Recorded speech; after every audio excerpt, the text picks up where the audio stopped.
We're here. Hello, everyone. Hello, everyone. Good evening, Artem.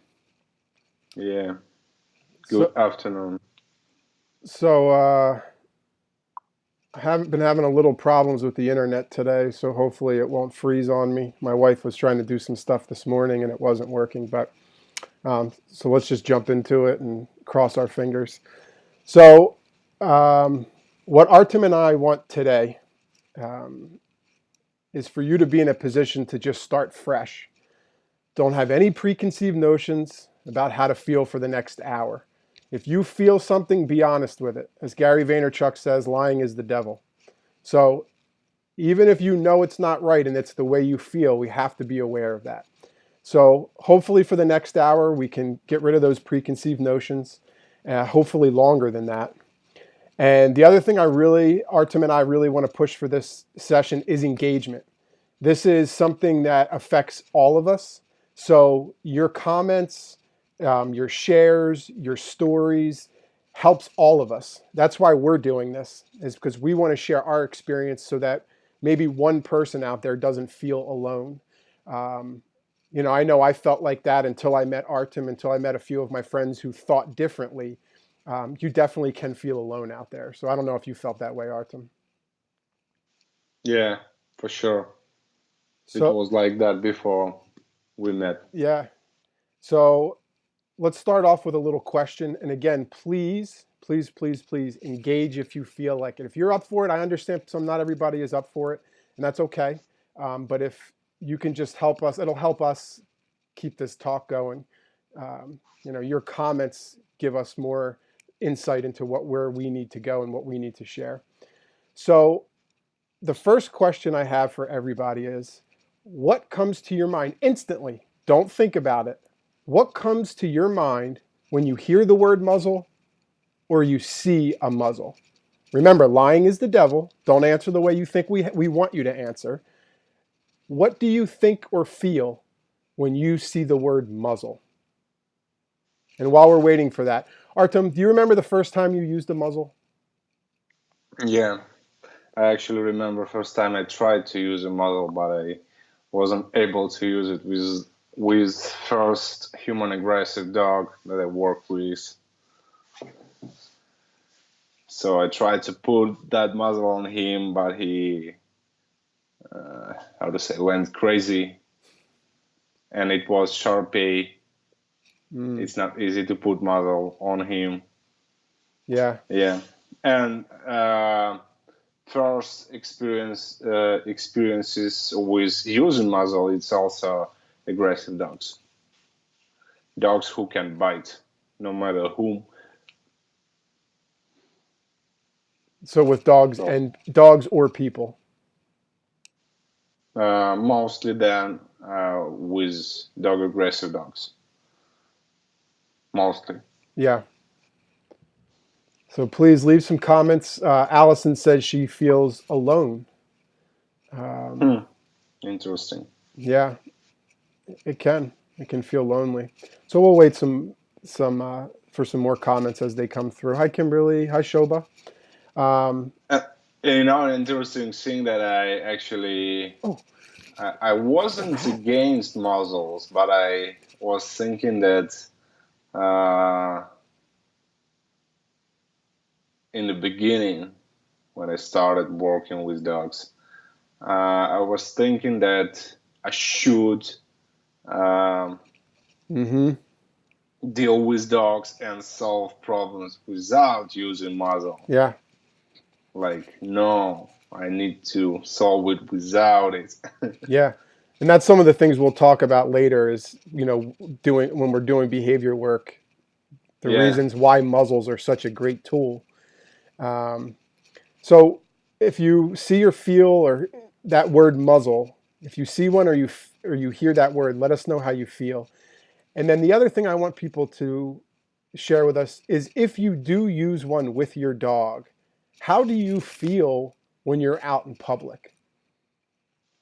I don't want to put any feelings out there, but I definitely hear some common emotions people feel. So Allison said she thinks safety when she sees a muzzle. That's a good one for sure. Um, so how do you feel when you're out in public with a muzzle on? My first time using a muzzle was with my own dog, actually. I had worked, it was when I first got him. I mean, shit, he's 14 now. I just found out from my brother. He had bitten 9 people, and I was not really into dogs. Like, I was doing a dog walking business, but I wasn't, you know, I was just taking people's dogs out and walking them. I wasn't actually trying to solve behavior problems. I mean, I kind of was for myself, but not, for the owners. So I had hired a couple trainers. I went to some classes. He was very territorial. So a lot of it was around the house and when people were leaving. And I was similar to you, Artem. Not one of those trainers ever suggested using a muzzle. It was all, put him on a place cot, use an e-collar or use a leash to correct him when he gets off the place cot. And nobody actually ever said, like, all right, well, the first thing we got to do is make sure this doesn't happen again. We got to make sure he's not successful at doing this, because, like Brandon talks about, the dog does something, power jumps into him, fear jumps into the human, and then we have a learned behavior. So it was definitely one of his videos that triggered that for me, when he would talk about the space. The stress that he was actually having was the space between him and the subject, what was stimulating him. And I needed to get him close. And the only way to get him close is to keep everybody safe. And that's when I started to use the muzzle. And I finally I actually saw progress, because I wasn't seeing progress before. I was seeing a lot of whining and actually more intensity and more stress. So he was the first dog I ever used a muzzle on. And yeah, it was definitely a huge piece for um, seeing progress. So I'm just going to go through. Somebody has an aggressive dog who's reactively bites me. I'm using a muzzle now, and it makes me feel safer. Therefore, my walks are more pleasurable. Perfect. Perfect. The big thing that we'll talk about also in this is muzzles are not a fix. They're a way to manage a situation as you're going through a behavior protocol. So I'm not using the muzzle to stop barking. I'm using the muzzle to make the dog feel a certain way so they don't bark, while I'm also changing the environment. And this is something Artem and I will talk about. You don't just throw a muzzle on and hope the behavior goes away.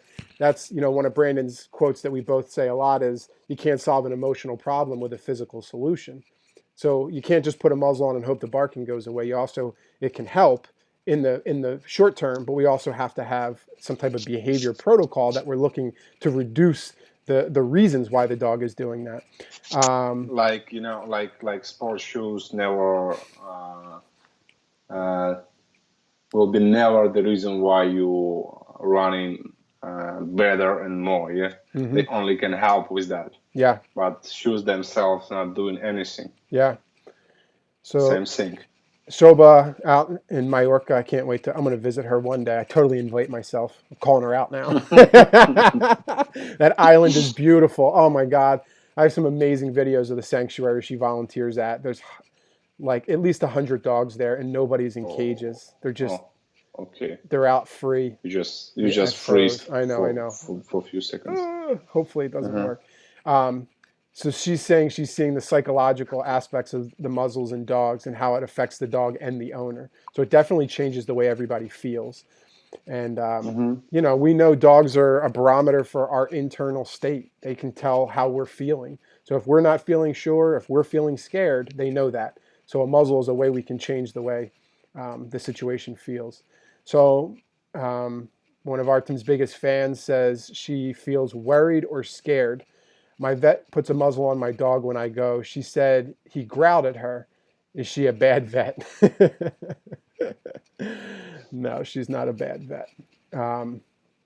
But, like one of the things, How do you feel about, like, in, I don't know if it's different in the Ukraine, but do vets muzzle dogs a lot when they go in for appointments, or if the dog shows one sign of some type of symptom, a growl, a snap? Mostly what I see here, they use that tape. They tape in like Yep, the athletic tape. doing that loop Mm-hmm. on the snout. Yeah. And I like to use muzzles when I come to visit vet, especially if it's not my dog Yeah, me too. and I should take. I like to use muzzles, even if the possibility of bite is very small. Absolutely. Like vet have only one face. Yeah. Yeah. It puts everybody at ease, right? That's like what Allison said. It's safety. If I walk in and my dog sees the vet sees my dog is muzzled, that's one less thing they have to worry about. They can just do their job. So, Yeah. it's not. Safely. So Elisa, my good friend, I love her. Her amazing dog walking business here in LA, does great things. Um, said a lot of times she feels judged, and that's something we're going to talk about. And then Kimberly said, "Good for your vet, in my opinion." So yeah, I mean, it's tricky at the vet's office because it is like a dollar by hour business. I mean, if they can see 3 clients in an hour, then they, make more money. And one of the things, I know a lot of vets, and they're not trained in behavior. Even though a lot of people go to their vet for behavior advice, they are not trained for behavior. They're not trained for nutrition. There's a lot of things that vets don't learn in vet Yeah. school. So it's a lot of chaos. The dog knows that there's stress there because it's smelling all of the other dogs that are there and how they feel. So, and there's this intensity and quickness and trapping. So it can be very stressful for certain dogs. And that's, again, why, like Artem and I are I saying, will say for many dogs, yeah, not for certain. no, absolutely. Thank you, Artem. Yeah, for many dogs, it really is. It's not an ideal situation. So to just be able to put everybody at ease, um, you know, which is huge. Um,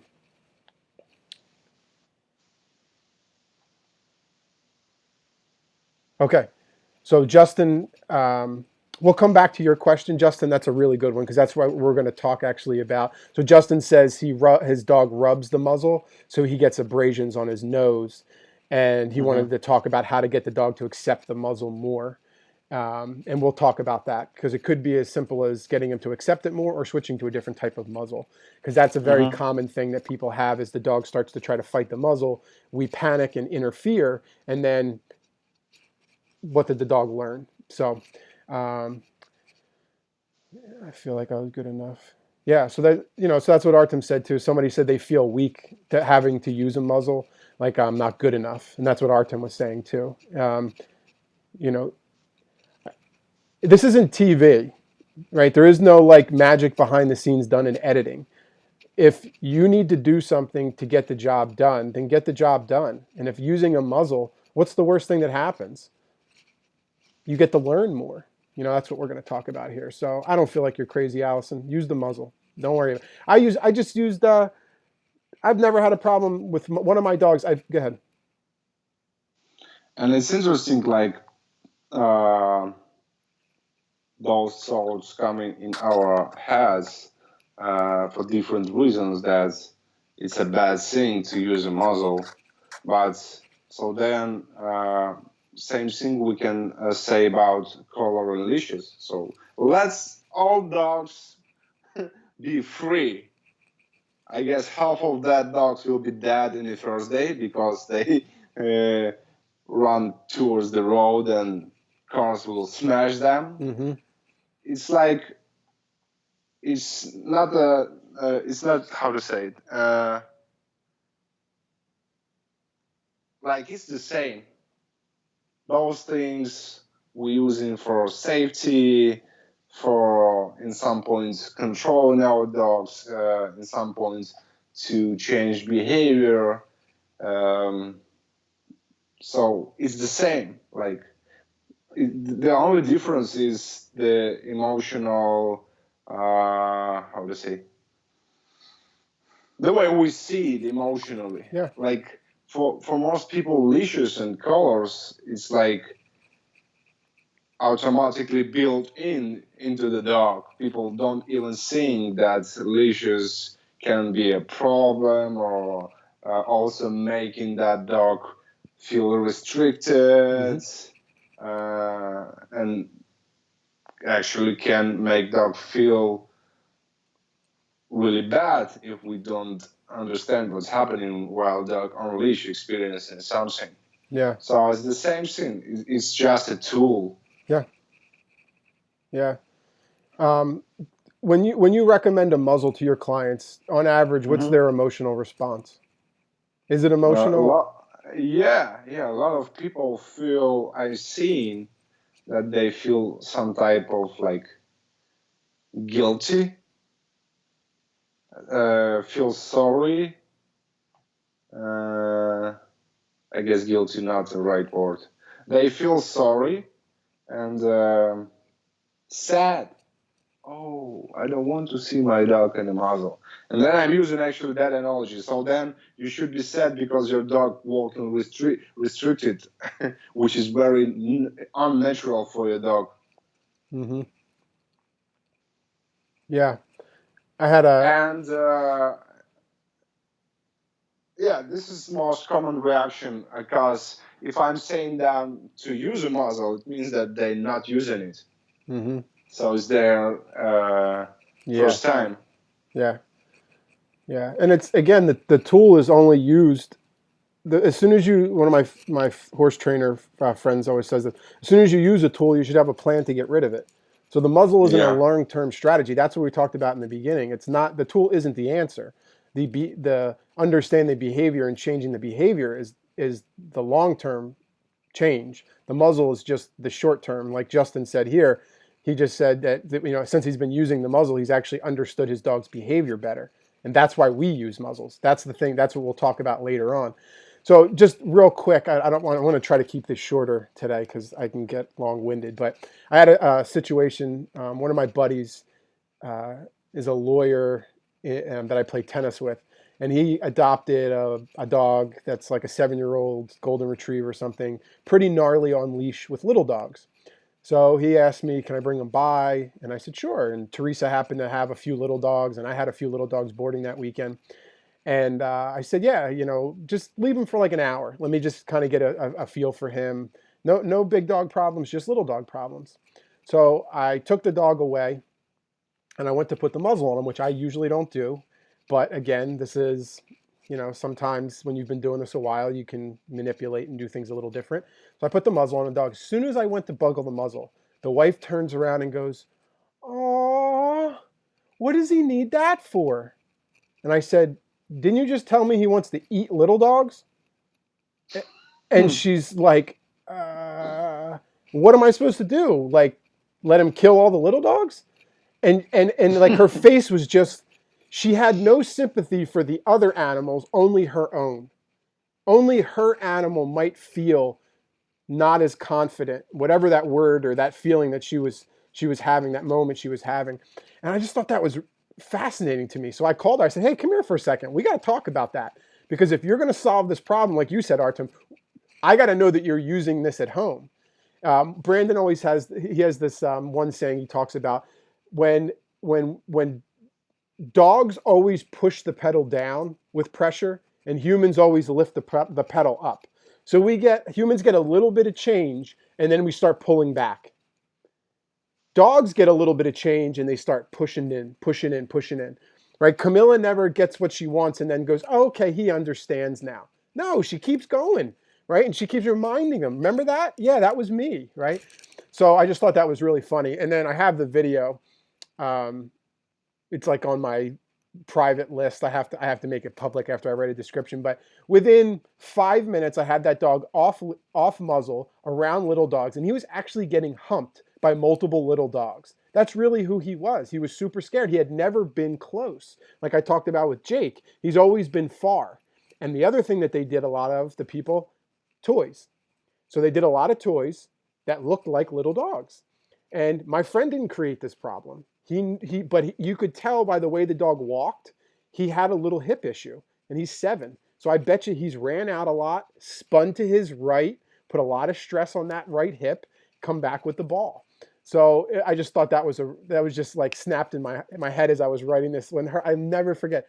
Oh, poor him. I'm like, yeah, poor him. So I sent her that video, and she was like, "Oh my God, yeah, I get it now. I get it now." So, how do people react in the Ukraine when you use muzzles? If you take, because I see you use them sometimes when you're out walking. Do people have a feeling, Artem? Differently. I guess it's depends on certain people, and it's also a different reaction with different breed.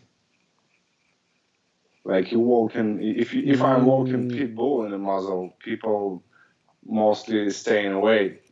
Great point. Yeah, if I'm walking golden retriever with muzzle, people ask me why he's muzzled. Yeah, because retrievers don't have that aggressive gene. And I send you on Telegram how retrievers don't have that aggressive gene today. that guy's intense. Yeah. Yeah, no, Artem, that is an absolutely wonderful point. So it becomes judgment of the tool and then also judgment of the animal. Yeah. And, they say fear comes from 2 things. Fear comes from an experience you've already had or something that somebody built into you. So I was watching Russell Brand's podcast, and he's raising 2 daughters. And it was like a person that works around his house said, "Oh, a spider's scary." And they said that to his daughter, and he was like, hey, don't say that, right? You're already putting in her head that a spider is scary. That's not fair. And that, to me, I think is one way that a lot of people, I had a little kid that used to follow me around all the time growing up when I would walk the dogs, and his mom was deathly afraid of dogs. And he's not. And he ended up getting a dog as they got older. But yeah, it's a great thing to share, Artem, is it's definitely not only just the muzzle, but also the dog that you're walking. And also interesting seeing when people seeing a dog that I'm walking, and that dog is not muzzled, but I know that dog can be aggressive, and they're trying to reach that dog. I'm saying, don't do this. That dog can bite on a distance. So it's always fascinating to me, like those emotions, like, oh, Yes, that dog can bite. Whoa! Oh. So why don't you have muzzle on that dog? Yeah, absolutely. Like backing off immediately, like whoa, and then even can curse, like, whoa, why you don't muzzle that dog? Yeah, absolutely. So you're not seeing cuteness right now. You're seeing predator. Yeah. Right now. Yeah, and that's always funny to me too, because some people will stay away from a dog with a muzzle on, and then some people are actually drawn to it. There's this weakness that, oh, why does he have a muzzle on? Let me get down in his face. It's okay, baby. I can fix you with love. So one of the things I like, we're kind of talking about, I like this quote: in the absence of information, we jump to the worst conclusions.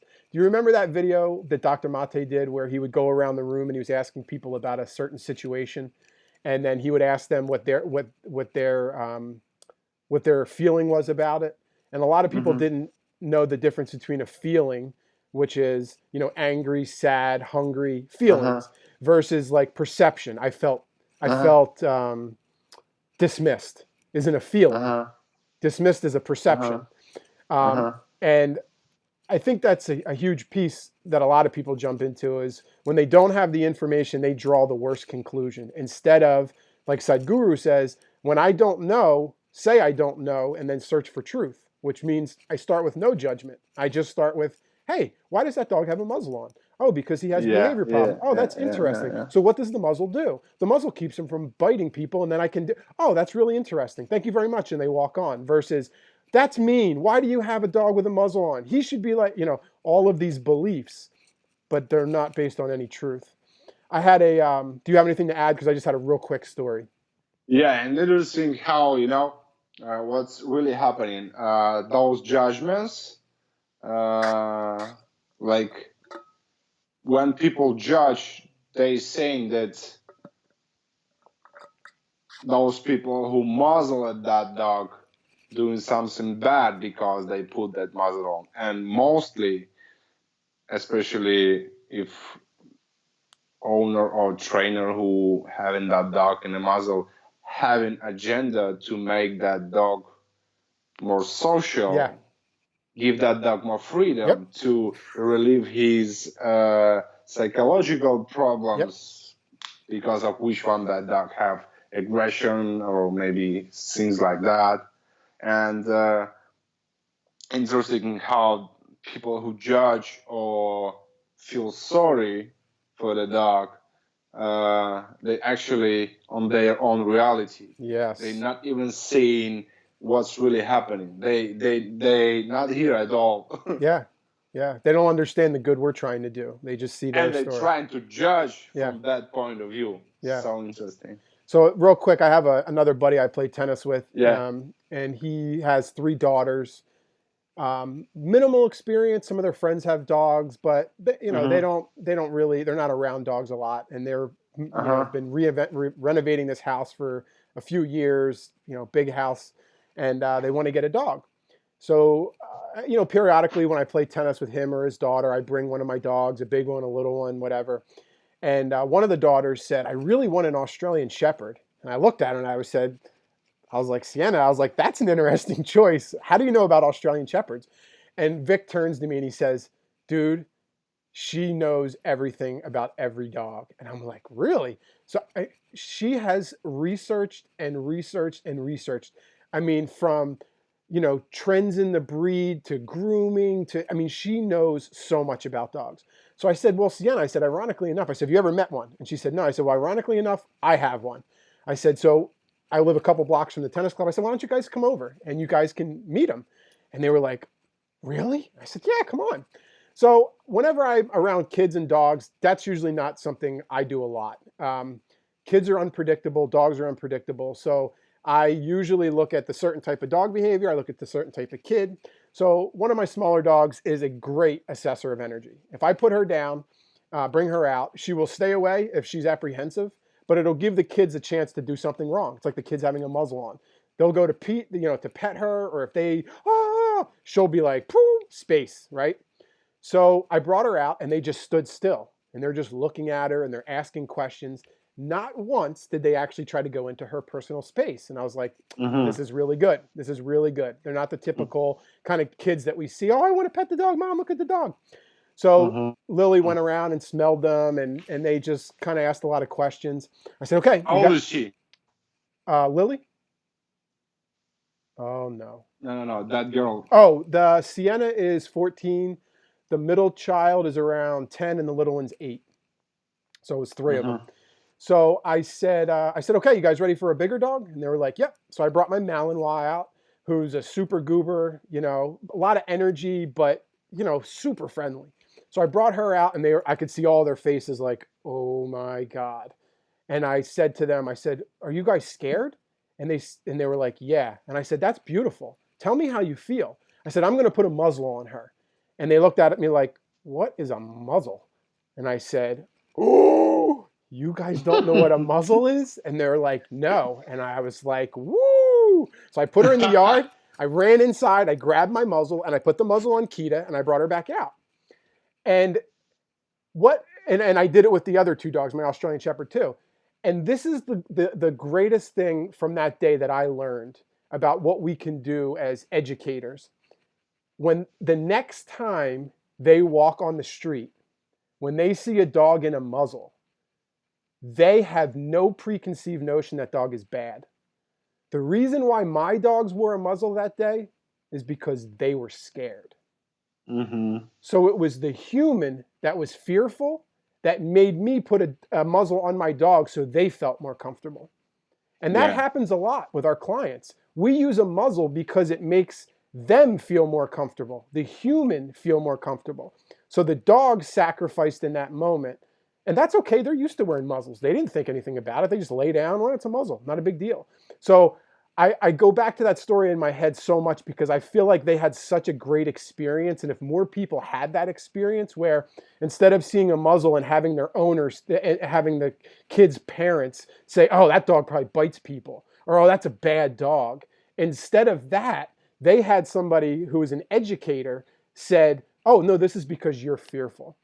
And I'm like, I was just, I never had that happen before. So it was really like mind blowing for me. And I Hmm. felt so blessed to have that moment to give that to them because now they're walking around and some owner out there or person like us is walking a dog that's being rehabilitated with a muzzle on. And now we have three and their dad, four people who are on our side and not judging and have Yeah. information. And I thought that was really powerful. So I don't know if you've, And another interesting thing that kids instantly saw animal.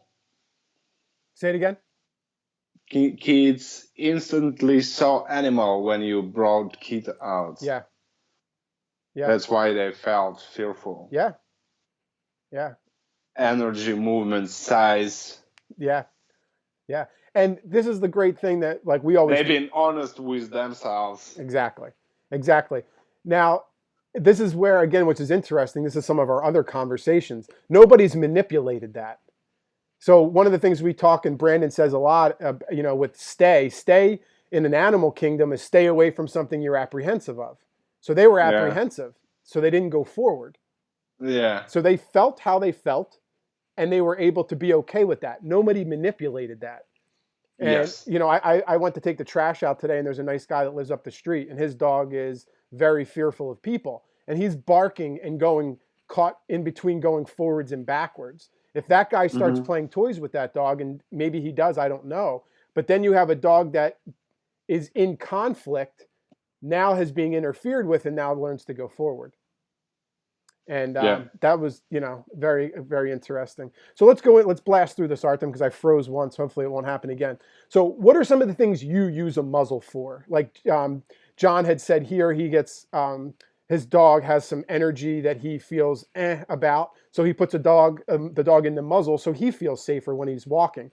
We have a list here. I mean, start rattling some things off. Like, what do you use? Like, we have a dog that maybe eats stuff on the walk. There's a good chance, a good opportunity to use the muzzle. Can you think of some other things, or do you want me to just read them off? What do you want me to do?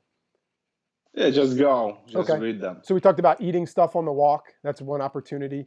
Um, Resource guarding while you're working through a protocol. Brandon has a great video. If you type in Brandon Fouché resource guarding, it's um, very different than some of the videos from other, I would say, people that are out on TV. There's a famous bite from a trainer on TV that everybody knows about, and you can see why Brandon doesn't get bit. And part of it is the muzzle, and part of it is the way he has the behavior protocol. He's not challenging. Um, Dogs that are biting leashes. So say you play a lot of toys with your dog and your dog is very ramped up and is pulling on the leash and playing tug of war. There's a way you can stop that. Redirecting on you while you're walking. I have a lot of times clients that'll have two dogs that are walking. Maybe the little dog goes, whoop, whoop, and then the big dog tries to go after and says, oh, I got this, get out of my way, and then redirects on the little dog that he's walking with. Grooming, another time. Dogs that try to break out of crates. There's a reason Hmm. why your dog wants to break out of a crate, maybe separation anxiety, some things like that. So work on that, but also in the meantime, you can be using a crate to keep your dog safe, so you don't come home with blood all over your crate. Barking. We have a friend on that's on this talk right now whose dog can bark because she's fearful at people. So using the muzzle makes her divide her brain. She has to cope with the muzzle, so she can't put 100% attention into that thing that she wants to bark at. Vet visits, we talked about that. I use them constantly. I just shared my experience in one of our other videos when I went to Wisconsin. I'm on the road. I have 3 dogs. I have a limited amount of vet care, and nor do I have interest in going to the vet. So my friend has a facility there and had 10 dogs. I muzzled my dog. Never had a problem with my dog. But I'm not going to be stuck in the middle of Wisconsin on a Sunday afternoon and have my dog have a hole in him or have my friend's dog have a hole in them. No need. So when I'm introducing a dog to something new, like other dogs, children, rabbits, chickens, cats, There's so many benefits to just being safe, and I never look at it as a weakness or as I'm failing. I look at it And as I'm actually mhm. succeeding because I'm choosing to honor my fear or accept the liability that can happen and then push through it with something like a muzzle. Go ahead. And actually, how it works when we're using muzzle as safety for how to say, not letting dog to use his teeth. Uh, like you said in the beginning, Jake also had that distance, which one you actually needed to cut off.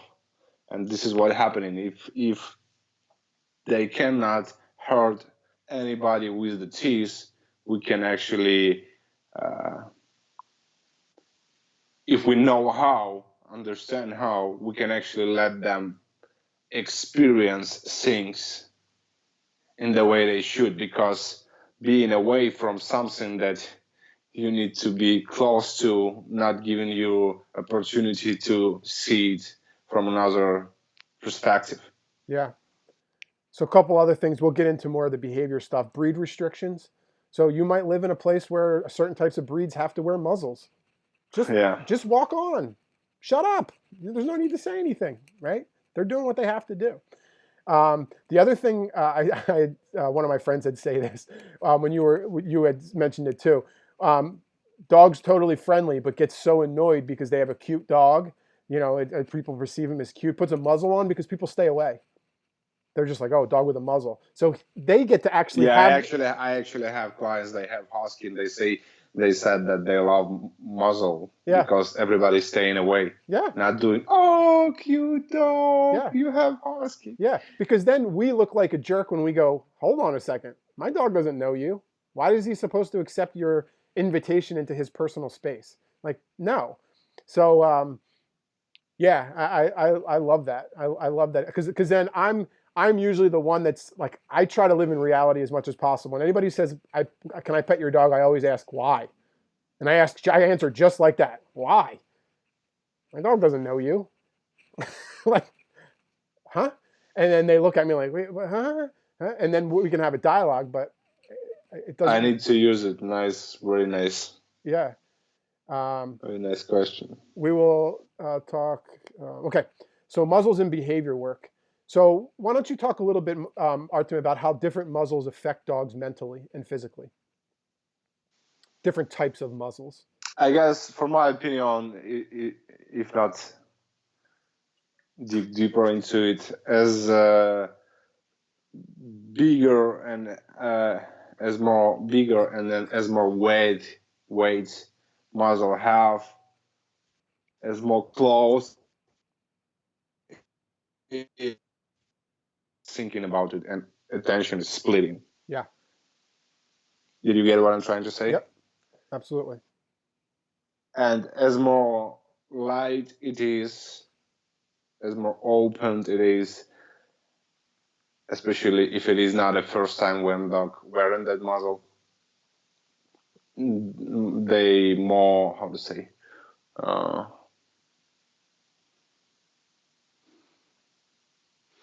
I don't want to say relaxed because they are not tense. They think less about that muzzle. Yeah. It's more restrictive. It's like putting a straight jacket on Yeah, versus just putting your yeah, coat on. yeah, yeah, yeah, yeah, I yeah. mean, that's the big thing because I mean, part of like what we talked about, and one of the things we've both learned from Brandon is different muzzles affect the dog's confidence too. So if you put a Yes. muzzle on that completely shuts their mouth and they can't do anything, there's a lot for them to think about there. As soon as you put a different type of muzzle on and they're able to open their mouth, all of a sudden they can feel a little bit less confined. So then they make a poor choice because they're now thinking instead of 20%, I want to attack that dog, I want to attack that dog, and 80%, oh, I can't open my mouth. Now they're thinking 50%, I want to attack the dog, I want to attack the dog, I want to bark at that person, and 50% this thing is on my mouth. So part of, and I'm going to show some different muzzles. Part of the process that I think we both go through here is fading to different types of muzzles gives us more indication of how the process is going with the dogs. we start with one type of muzzle, and then as we're observing behavior and seeing progress, good choices, our Yeah. ability to control emotionally and verbally, then we can then change to a different type of muzzle, which takes away the liability, but also can create a little more freedom to give the dog the ability to make some choices, so we can see, now what can you do? Now what are you Yeah. able to do? Because giving choices is so important. Letting the dog be able to make choices is huge. Yeah. And I reminded that I also use halty Yeah, sometimes.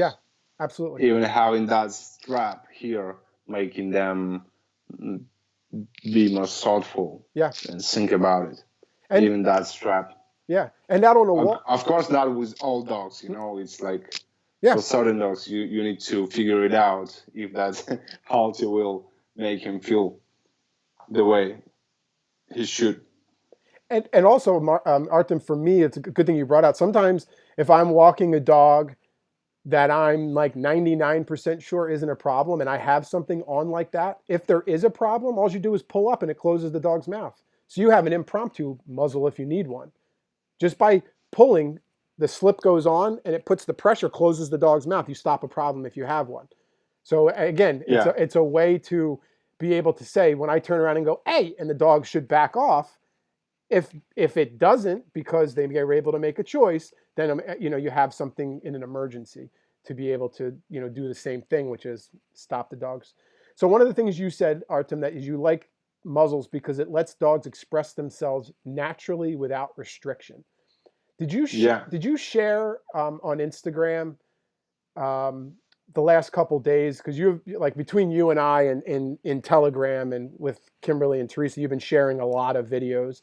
Are some of those on Instagram, or how are? With that golden retriever. No, just all of them. I mean, you had a day the other day where you were joking around saying International Muzzle Day, and you probably had 12 dogs in the yard all had muzzles on. I know not all of those dogs needed muzzles. It was kind of Yeah, like 6 dogs was muzzled. yeah, Yeah. People saw that. okay, I had that in stories a few days ago yeah, because I had 6 dogs and all of them potentially can bite yeah, because of another dog who also been muzzled. yeah, yeah. So I mean, as far as the freedom, like the muzzle. So I'll just kind of give you a little poke, because sometimes my questions aren't good. Like, one of the I things. understand what you're saying. Okay. I understand what you're asking. It's actually it was that day, I guess it was 10 or 11 dogs here, including mine dogs. And because those dogs been muzzled, and actually from someone I took that muzzles off after they spent some time together. Because those muzzles was on them, they've been able to be together and even make mistakes, and I'm there to help them to understand that some behavior are not acceptable. Yeah. To make them think about it, not only stop doing this, but also think. Yeah. So And if they was not muzzled, they were not, yeah, were not muzzled.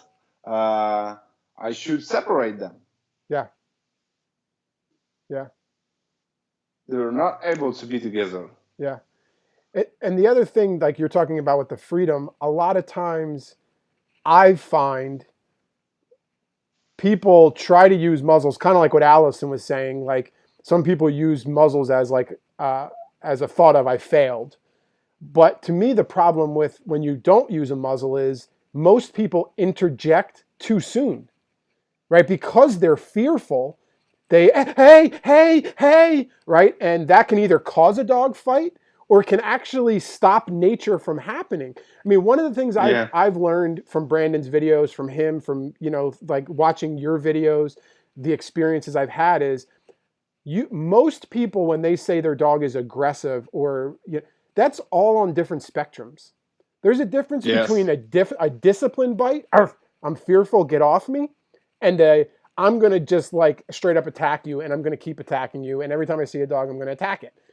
And that to me is when I know the muzzle should be coming on or off, is part of what's the dog's reaction, what caused it, and then also what is their reaction? Is it just discipline? Discipline's okay. Discipline to be able to snap at a dog and say, hey, I'm scared, back off, keep some space back there. So using a muzzle actually helps with a proper diagnosis of what the actual problem is. We can't, Yes. and instead of the dog, and then we jump in, oh my God, there's going to be a dog fight versus, And this is what actually I did before. yeah. That dog always been on leash, and I'm holding the leash and trying to introduce to another dog restricted, which already create a lot of problems. Or that dog having leash, and as soon as that dog moving forward was growling, pulling back. Yeah. Yeah. And it's like we had said earlier, if we're in that moment not feeling the way we need to feel because we're projecting into the future, right? Remember, fear is a projection of the future. It's not real, right? It's, what is they say, false evidence appearing real. So if I have two dogs unmuzzled and there's a chance that I think they're going to fight, most people are projecting into the future.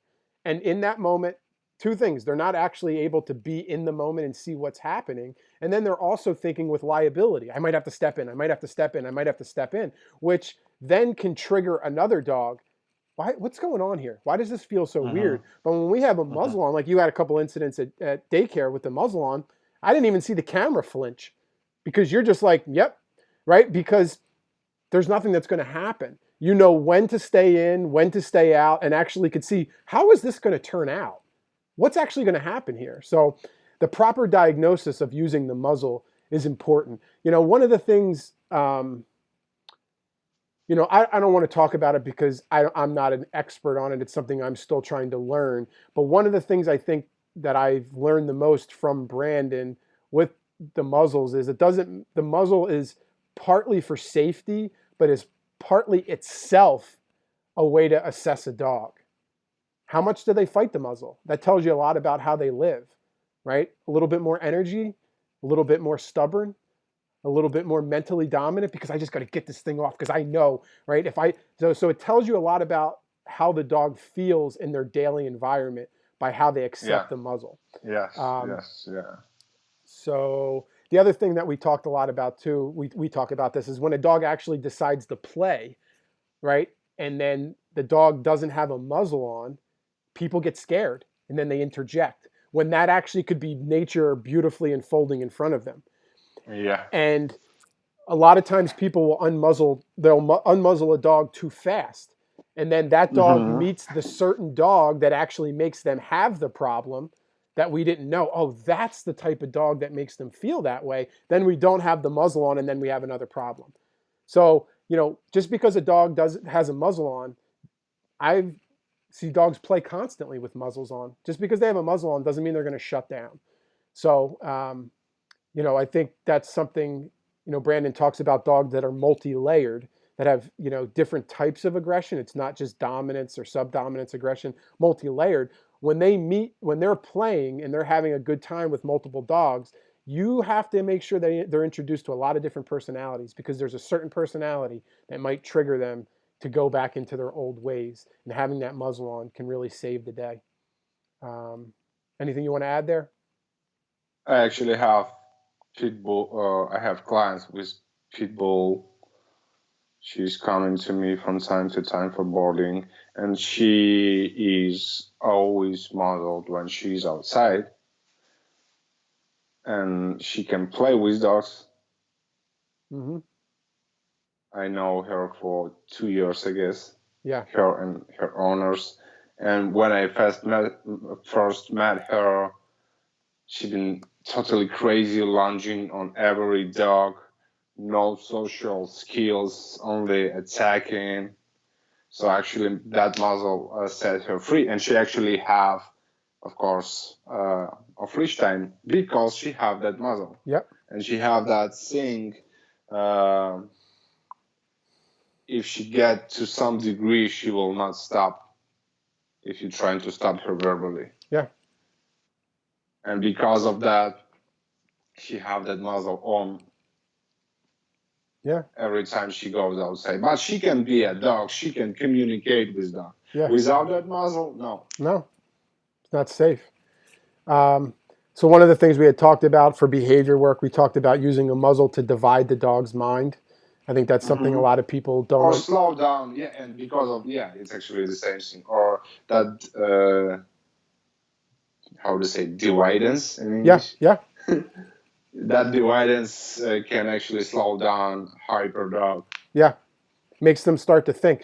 Like, again, I say this quote all the time: the ancestor to every action is a thought. So a lot of dogs that are hyper are thinking, and when we can get them to think, their body slows down. Because they're only the body is connected to what the mind says, and that's really something I had to come up, to me, where discipline is very important.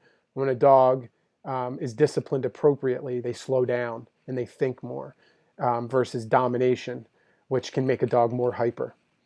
And that's a very different thing. I know they're dirty words, but it's dirty words to a human. It's nature to a dog. That's how they communicate with each other. We talked about how to phase down muzzles to give more freedom. So I'm just going to throw up this real quick, Artem. This is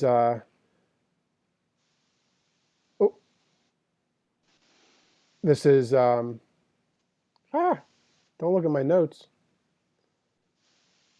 Oh, it's down here. Here. So these are some of the different types of muzzles we were talking about. Like, these are funny because they're, they're just regular muzzles, but people paint them. There's ones with like different things on them. This one just has teeth. This is the muzzle we had talked about that I'll use second, especially pity type breeds that fit in between the nose and the eyes. The dog, like a muzzle like this, gives the dog a little bit more freedom to make a poor choice, but keeps them safe. So it's a muzzle a lot of people don't see that are out there. It's a very good type of leather muzzle. These are the muzzles I use a lot. Artem and I both use a lot because it keeps the dog from scratching. A lot of people get, when the dogs use these like rubber type muzzles or these basket muzzles, the dog scratches, then people start doing things. These stop that. The dog can scratch the face, but it's not actually going to scratch their face. Yeah, I actually have one of those muzzles. The muzzle is very scratched, but not the snout. Yeah.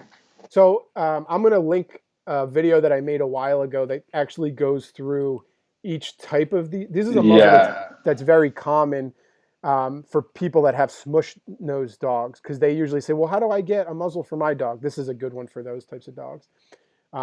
This is like a grooming muzzle, a lot of confinement. Unfortunately, I'm not seeing anything. Oh, yeah. Because I was doing screen share. I understand about which one you're talking about. Because I was doing screen share. Okay. And then let's go back to this. Talk about the other thing I think for behavior work that I think a lot of people don't think about. And I had a story recently, within the last year. I had a client that I suggested using a muzzle, and she's like, I don't have one. I said, perfect. I said, we're going to the store right now. And our dear friend Teresa, her and her husband own a pet store here in Los Angeles called Rock Dog and Cat. Shout out to Rock Dog and Cat. And they carry muzzles, leather, rubber, the whole deal. So I knew exactly where to go. So I throw her in the car, and I didn't literally throw her. We walked into the car. And as I'm walking to the car with her dog, she's like, well, what are you bringing her for? I said, because we got to size her up. And she's like, but, and it clicked to me. This is one of those situations. I don't feel like her dog needs a muzzle, but she needs a muzzle. So I took her and her dog into the pet store unmuzzled. We sized up the people were there, dogs were there. We sized up the muzzle, put the dog in the car, and she just like looked at me. And this is that moment where people either feel empowered or they feel terrible about themselves.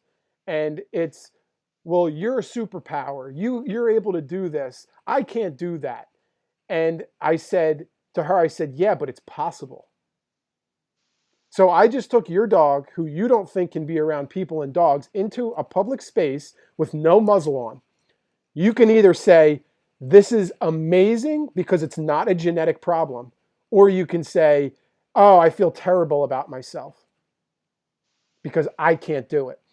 And I think that's something people have to understand. The dog is out there with a muzzle on for a decent amount. I don't know about you, Artem, but for me, a decent amount of that has nothing to do with the dog. It has to do with the owner. So the dog, Yeah. just like I did with those little kids, those dogs wear muzzles because the owners feel fearful. So if you see a dog on the street, instead of pointing and saying safe dog or bad dog, maybe fearful owner. And what good member of society are you by somebody who's trying to get over their fear? Are you by poking them? We never think about it that way. And it's because a lot of people don't rehab dogs. They don't understand that. I have dogs every single day that come to daycare that their owners can't do things that I can with a muzzle on. And so just remember that. Not every time a dog is wearing a muzzle, it has to do with the dog having a bad behavior. It has to do with the way the dog feels in the presence of his human. And that's why the behavior comes out. So while we're changing the behavior in the human, we're keeping the dogs alive. Because if the dog makes an error, the human doesn't go to jail. The human doesn't get Yeah. killed. The dog is the one that sacrifices. Anything else, Artem? No? You good? So we'll just skip over that. We did that real quick. Artem had brought that up really quick. We just talked about emergencies. So say you're out on a hiking trail and your dog has an injury. Your dog, don't think because it's your dog, he won't have a problem. So, the emergency, like you said at the vet, having that like ace bandage wrap or something like that to just be able to rub or the athletic wrap that stretches but doesn't stick to your dog. Those are really good. You can use a leash to make a loop around your dog and then tie it to the back of their head. So when you're out in public, Through the neck, it's like goes yep, here, then up around here, it, and then yep. and there. Yeah, Yeah. absolutely. And if you have a question about that, let me know. I can put a picture in there. But you're just basically taking the loop, making a figure 8 when it goes over around the neck, and then tying it back there. So to have that knowledge quick. I mean, you might find a dog that has an injury yourself. Dog gets out of the yard, has an injury. You don't know this dog. So to be able to help them, to be able to make a quick muzzle out of your leash, to be able to move them or something, that's a huge skill to have. How to get a dog used to a muzzle. Do you want to talk about that real quick, Artem? Or do you want to say that for another? There is a a lot of ways, I guess, to do it. Yeah. A lot of ways. Yeah. And for my opinion, they just should get used to it. Yeah. Just wearing it. Yeah. That's all. Dealing with that. Yeah. Maybe a little bit Thursday, a little bit more on the second day. Yeah. Because to me, a lot of times, I get the food and they're trying to make it polite, but to me, that's different than I need this to help my dog on a walk. If you're making it too okay, then you're going to just have the dog with a muzzle on who still reacts the same way. Right? And that to me is part of what we were talking about with the physicalness that a muzzle, I've seen these videos of people taking 6 months to condition their dog to a muzzle. Well, what's the point? Like, part of why I'm using a muzzle, or I'm having an owner, even more importantly, sometimes the owner putting the muzzle on, is to have the dog feel a certain way so that I can start the process. So they feel differently. They don't feel like, great, I have my muzzle on. Give me my food, human. Let's go. Let's go. Right? That's a completely different use of a muzzle. So, I think some of that is very silly, the way I see these videos, but, whatever. So anyway, so Artem, ultimately, I think what we're trying to say to people is, if you see, how do you feel? How do you interact with people when you walk? Say you and the beautiful Angelica are out on a wonderful walk, and you see somebody with a muzzle on their dog. How does it make you feel? With all your experience using them, dealing with clients. I given those people space. Just go about your day, right? It has nothing to do with you. Yeah, no. Yeah. I mean, I see somebody with different color shoes on. I don't stop them and go, why are you wearing blue shoes? Yeah, yeah, yeah. Why do you have this? Right? It, it's, I'm the same way. I ignore it.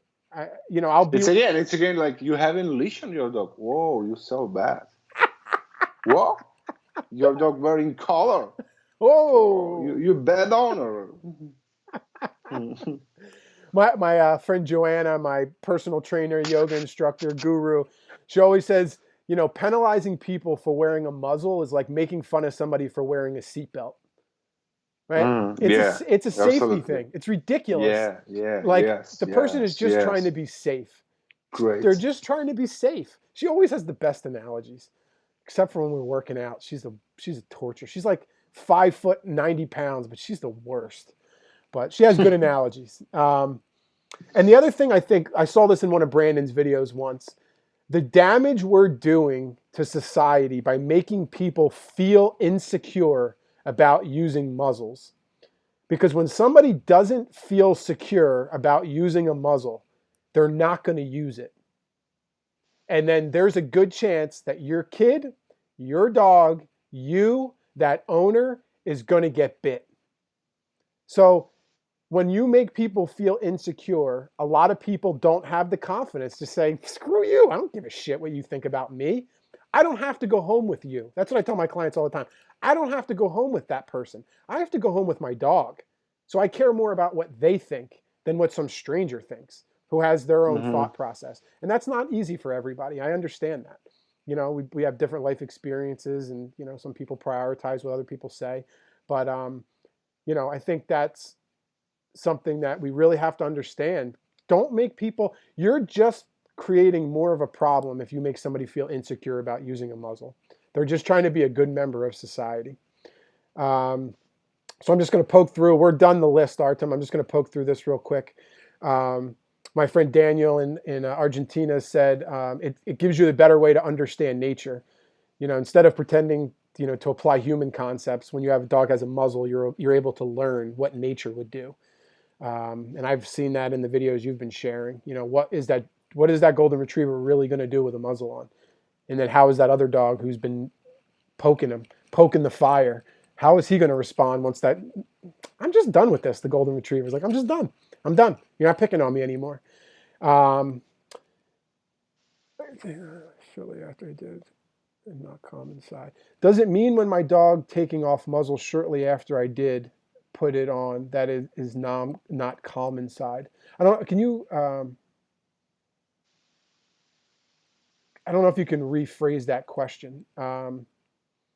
Does it mean when my dog taking off the muzzle shortly after I put it on, when he's not? Oh, okay. So what he's saying is, if the dog is in the process of fighting the muzzle, should you take it off?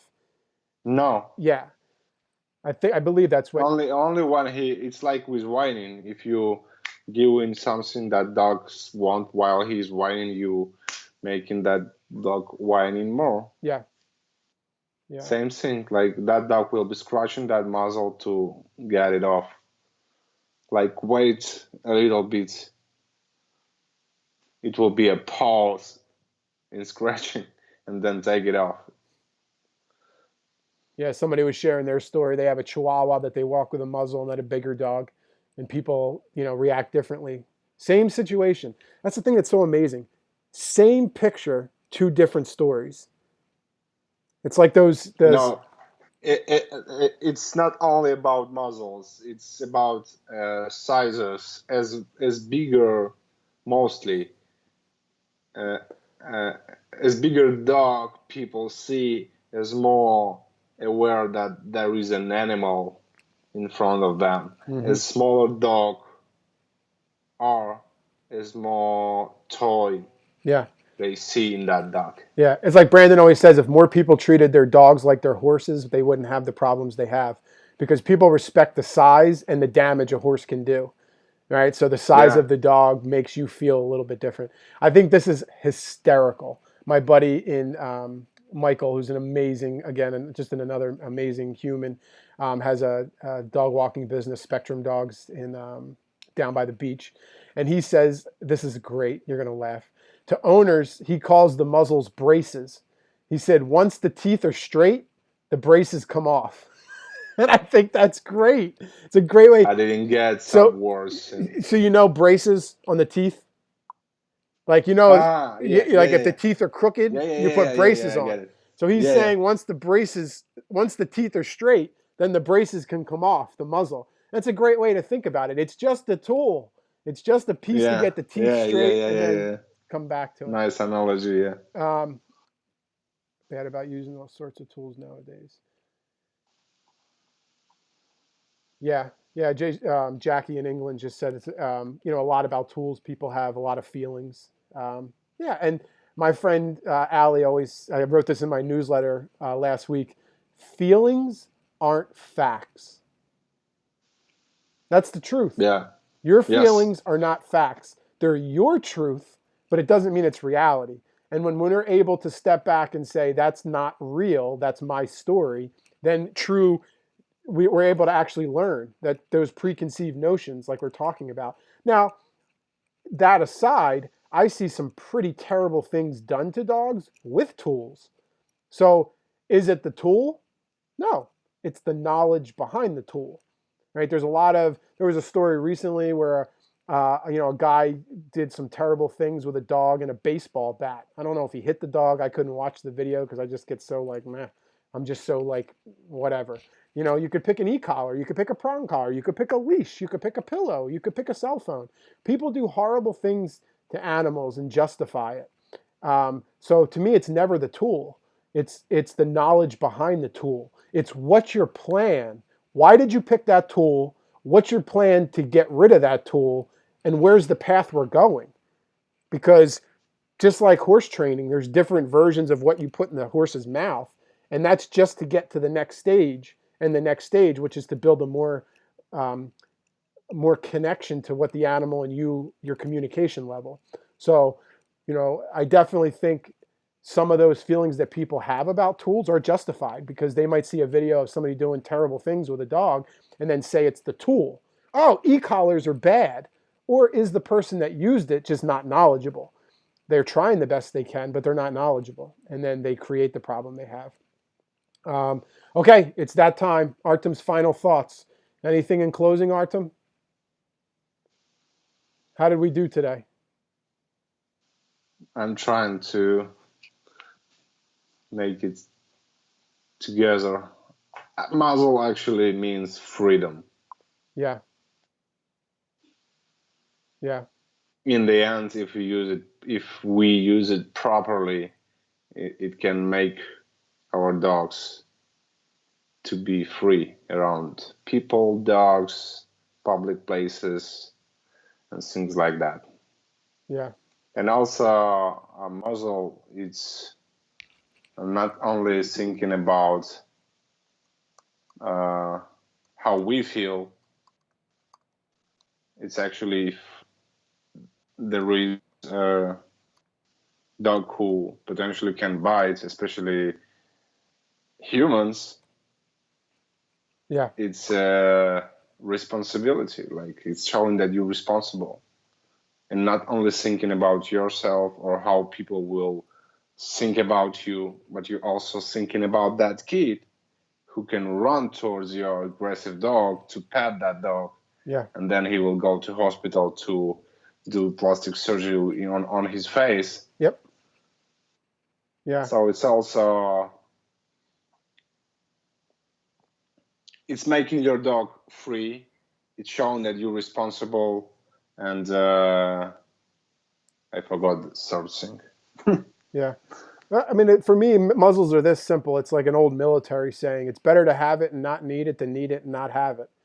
And I've Yeah, absolutely. every situation or every setback I've ever had with a client is when they thought that they made the right choice by not having a muzzle on. Oh, well, I thought he was okay until it was the perfect situation where it was their dog who knew that other dog, but now it's being walked by the boyfriend and not the woman that he knows. And then your dog goes over and then now he bites the boyfriend because he doesn't know the boyfriend. He has a problem with dogs and the boyfriend just reached and you didn't even, because, right. And so there was somebody shared a story with me recently. They were at at a farmer's market, and there was a little girl walking around with shoes that squeaked, squeak, squeak, squeak, squeak, squeak. And she said so many dogs at the farmer's market were losing their shit because it sounds like an injured animal. Now, do I yell at the kid, why do you wear those shoes? I don't have to worry about it if I have a muzzle on my dog and my dog has that problem. I just have to worry about disciplining my dog and saying, I don't like when you do that. The girl can have her freedom. My dog can have their freedom. And ultimately, I don't have to be stressed. I don't have to say, we have to leave. Right? It's better to have it. Yeah. It's better to have it and not need it than need it and not have it. So.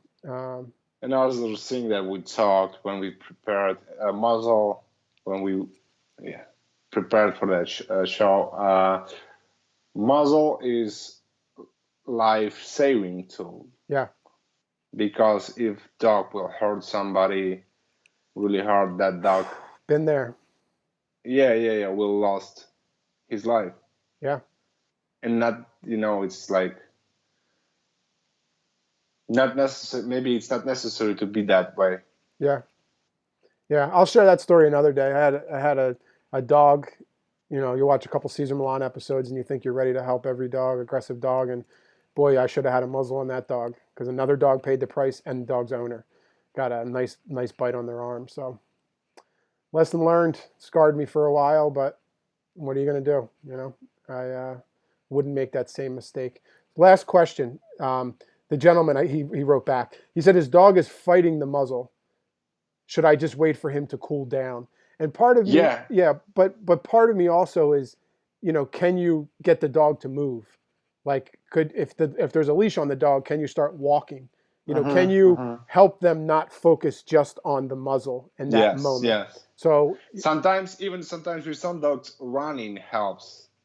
Yeah. Move a little bit quicker. Yeah. For some dogs, it will get him nuts at all. Yeah. But for some dogs, it's helping. Yeah. Yeah. And if your dog doesn't have, and depending on what the dogs, so for me, it's just like anything. It really is dependent on the situation. So like maybe if you have a dog that's a problem with humans, you might put the muzzle on and then put him with dogs, because being around dogs might get him to not focus on, the muzzle. So there's different ways. I wouldn't just put a muzzle on the dog and then just sit in the living room and let him fight it. We have to get him to again divide his mind. To walk, to communicate with environments. Yes. Yeah. All right, everybody. Thank you so much. I put the link into the video. You. Anything else, Artem? All good? No, we're done. All right, we're done, man. Thank you so much, everybody. Artem and I, if you want to follow our journeys on Instagram, they're above us. We share, stuff like this every day. And that's it. Have a wonderful day, my friend. And everybody out there, thank you for tuning in. Bye. Bye. Bye.